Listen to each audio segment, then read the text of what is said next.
Uh-oh. Whoa, it looks like Shaka the Good ain't so good at playing Call of Duty because he just got sniped across the map. Lady Nagant has crossed into the One Piece world, and there's a lot of damage. A lot of damage off the rip, and a lot of possibilities on who's a who. So somehow we go from one arc with the character previously in one country with who's who, and now we have in this arc literally who is taking out all these Vegapunks. So Edison, not so good. Well, obviously we have the Seraphim, duh, but who kickstarted it all? When it came to the monitor that Shaka looked at and there was that shadowy figure, was that actually Saturn? Is it, as some folks are saying now, allegedly the S Flamingo? What? No. Listen. Before I get into it all, Zoro, what was that? If you haven't seen my live stream reaction to the chapter, then of course you can check it out on where? My Cole Requiem channel, number one. Number two, of course, on my King Aligning Gaming channel. Today we did do some gaming. Allegedly. Check out the end of the stream. Now, here's the thing about this whole who's who. Oda is doing a good job, I think, of keeping this mystery person a mystery. The idea from Shaka is that it's a Vegapunk, and Shaka himself just apparently got clapped. Are they dead? I want to say they're I want to say Shaka's not dead, honestly. Maybe, possible, but I want to say he's not dead because we have no idea what it actually looks like, number one. Number two is that even though there's a lot of blood, that helmet could have potentially acted as like a buffer between the bullet and his skull. And then let's say it got diverted somewhat and grazed him, and then he's bleeding, but not dead. That's my hopes, because honestly, that's what he looks like. He's a pretty cool character, but maybe we do actually have a situation here where the Vegapunks do get killed in this arc, which would be sad because, you know, two in particular, York and Lilith, for wholesome, genuinely solid, good vibe reasons, I would like them to still be alive. But let's wait and see, all right? Because Oda could be feeling more savage now that it's the final saga. Now it's time to actually take out a lot of cats. Unlike in Wano Country, where people were... I don't want to bring up Kinemon again, but it's like, that was one of the worst. That was one of the worst fake out deaths upon fake out deaths of all time. It was just aggravating. At least Izo and Ashidoji died. That being said, Oda could be bloodthirsty, and this person could genuinely be another Vegapunk that was weighing in the weight, because it's been like a 2-month process ever since the first sea pages actually came to the island. So folks are saying now that it's Emu. Emu teleported along with Saturn, and they're creating all this chaos on Egget Island in this fashion. The idea is that because there's that sound effect when in the darkness there's that K-T-O-K, that clunk, whatever we call it, apparently it refers to heels. So this could probably be a woman, and probably, now mind you, those are characters that wear heels that are guys. Like, remember Dillinger way back when? It's 2023, so let's not assume that someone wearing heels has to just be a woman, obviously. But Emu, I think is hard. Anything involving Emu and the Gorosei, I think is like the least likely option, honestly. What's probably more likely, a lot more likely, is that let's say it's gonna be a failed clone of Stussy or another Vegapunk, like a hidden one, like a 7th one. I think those are way more likely. Or there's an actual traitor. Like, let's say, for example, it's actually York. Let's say she's not actually just sleeping and eating and defecating, because let's say when she went to the bathroom, she had a spoon, she Shawshank Redemption holes across Egget Island, and that's how she's been slithering all across the area. Maybe she is the Maleficent of the arc. Maybe, who knows? Maybe it's actually Edison, where he gave some unique order and is taking damage now only to fake out Brook and Nami. So there's options here. However, the Lunarian stuff and damage is getting tricky. Well, it kind of is, sort of, maybe, possibly tricky. Because you have the Fig brothers, Luffy and Lucci. They're doing combo attacks. S-Bear. What? S-Hawk. A Shishi Son Son. A Death Lion song, and a Kaku attack.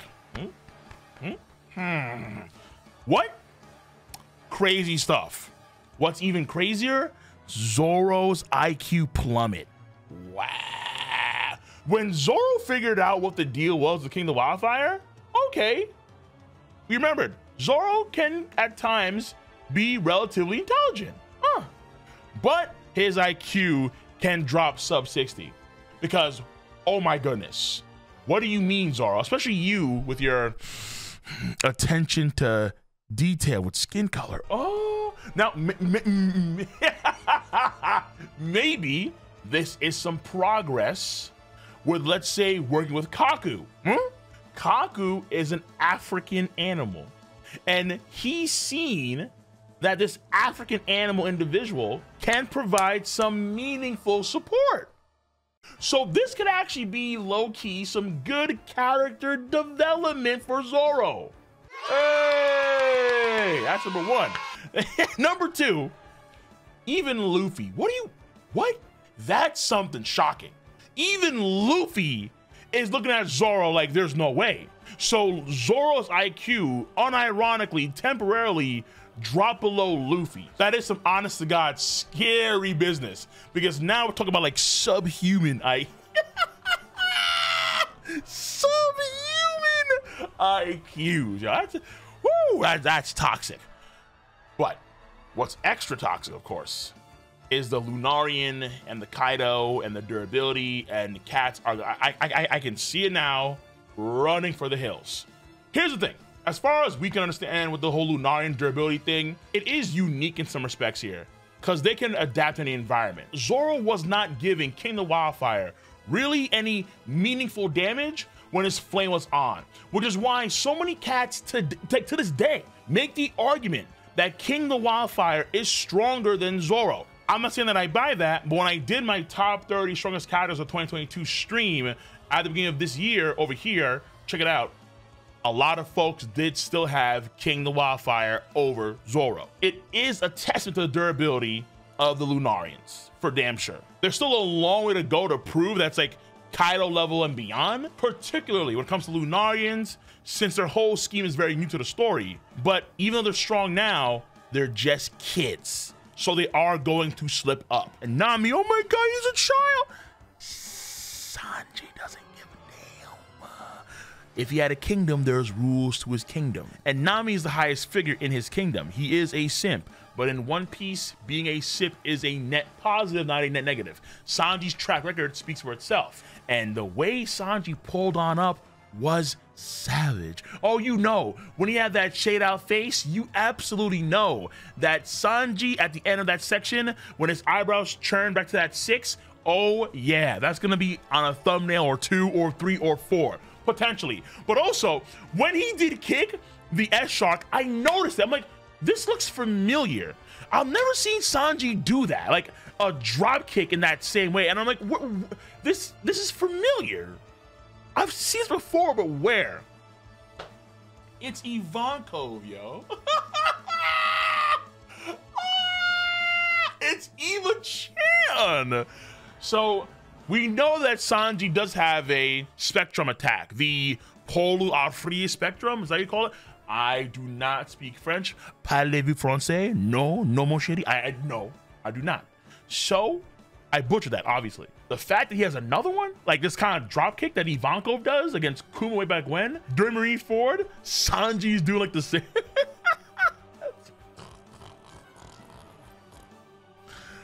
It was funny. What was also kind of funny and cute and ooh-woo was Frankie Company versus S Snake. Dude, she talks a lot more than the other Seraphim. Her talking is not new, but she seems to have way more personality than the other ones, for sure. But given her ability, I guess it doesn't make sense for her to have more personality, because she has to show that cuteness. That's what it is. York, cute, oh my God, Stone. Lilith, Usopp, aw, turn to Stone. It's all about cute. Do not take it the other way. No, this is all to being wholesome. There are no allegations that should be thrown at Frankie or at Usopp, because it's all about cute. Cute can kill. And clearly, Oda's showing that through S Snake. Now, to be fair, Oda does give us that other content comes in the form of Nami Cake which is mwah, muy bueno, Bien. and Lilith cake, which is mwah. Bien. Muy bien. However, where is my Shanks cake?